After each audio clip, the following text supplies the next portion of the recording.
finally being colonized or anyway subdued by another civilization?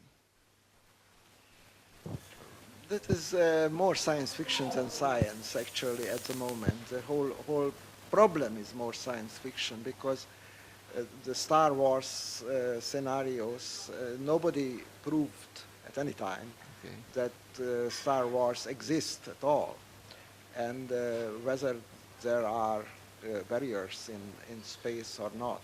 So this is science fiction. Science fiction is useful because these are options. You can read it and you can think about it and so on. Yeah. But it is very, very far from a scientific research objective. Then let me ask you. Not really. I don't have any answer to the question.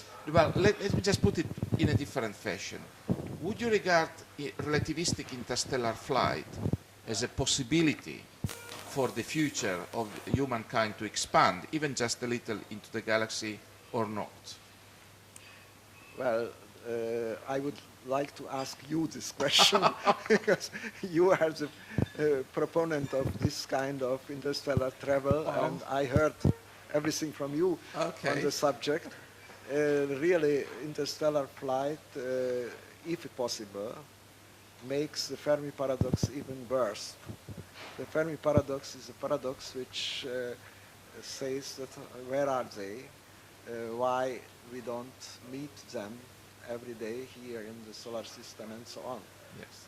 And I know a book, The 50 Solutions of the Fermi Paradox, which means that we have no solution. If we have 50 solutions, that means we have no solution, obviously, to this very, very important problem. And if there is a possibility of such a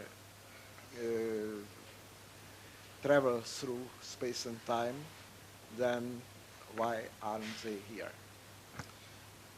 Well, this is true. Of course, it is very difficult to answer. I think that sooner or later, a very advanced civilization might get the capability of traveling across interstellar distances.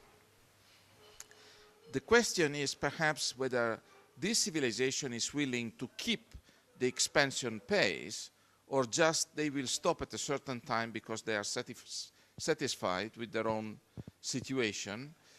They think that no one else has reached such a good level, so they are not under threat by anyone else.